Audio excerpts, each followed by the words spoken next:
ओम श्री गणेशाय नमः। ओम श्री साईनाथाय नमः। अध्याय 8 नीम वृक्ष तले पादुका स्थापन। श्री अक्कलकोट महाराज के एक भक्त भाई कृष्ण जी अलीबाग के उनके चित्र का नित्य प्रति पूजन किया करते थे। एक बार उन्होंने अक्कलकोट जाकर महाराज की पादुकाओं का प्रदर्शन एवं पूजन करने का निश्चय किया, परंतु इससे पूर्व ही अक्कलकोट महाराज ने स्वप्न में दर्शन देकर उनसे कहा कि आजकल शिरडी में ही मेरा वास है, तुम वहीं जाकर मेरा पूजन करो। इसलिए भाई ने अपने कार्यक्रम में परिवर्तन कर शिरडी आकर श्री साईं बाबा की पूजा की। वे आनंद पूर्वक शिरडी में 6 मास रहे और इस स्वप्न की स्मृति स्वरूप उन्होंने पादुकाएं बनवाई। 1934 श्रवण में शुभ दिन देखकर नीम वृक्ष के नीचे उन्होंने पादुकाएं स्थापित की। दादा कलकर तथा उपासनी महाराज ने यथाविधि स्थापना उत्सव संपन्न किया। एक दीक्षित ब्राह्मण पूजन के लिए नियुक्त कर दिया गया और प्रबंध का कार्य एक भक्त सगुण मेरू नायक को सौंप दिया।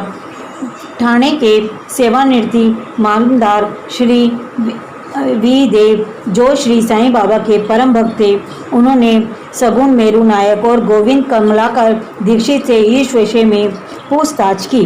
पादुकाओं का पूर्ण विवरण श्री साईं लीला भाग 11 संख्या 1 पृष्ठ 25 में प्रकाशित हुआ, जो इस प्रकार है।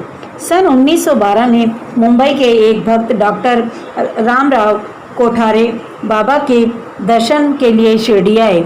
उनका कंपाउंडर और उनके एक चित्र भाई कृष्ण जी अलीबाग भी उनके साथ में थे। कंपाउंडर और भाई की सगुण मेरू नायक तथा जी के दीक्षित से गहरी मित्रता हो गई। अन्य विषयों पर चर्चा करते हुए इन लोगों को विचार आया कि श्री साईं बाबा के शिरडी में प्रथम आगमन तथा पवित्र नीम वृक्ष के नीचे विश्वास करने की ऐतिहासिक स्मृति के उपलब्ध में क्यों ना पादुकाएं स्थापित की जाएं।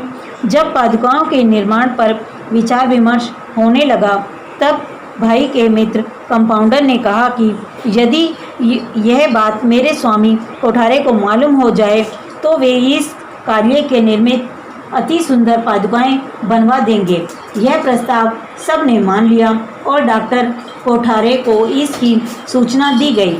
उन्होंने शिरडी आकर पादुकाओं की रूपरेखा बनाई तथा इस विषय में उपासनी महाराज से भी खंडोबा के मंदिर में भेंट की।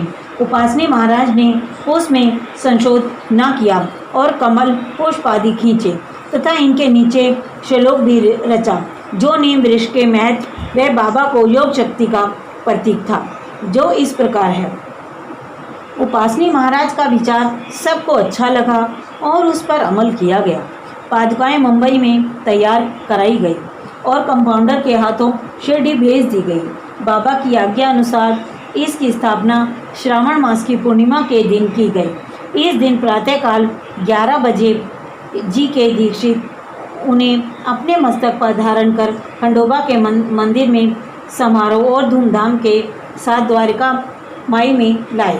बाबा ने पादुकाएं स्पर्श करके कहा कि हे भगवान के श्री चरण है, इनकी नीम वृक्ष के नीचे स्थापना कर दो। इसके एक दिन के पूर्व ही मुंबई के एक पारसी भक्त पास्ता शेठ ने 25 रुपये का मनी ऑर्डर भेजा। बाबा ने ये पादुकाओं की स्थापना के लिए दे दिए।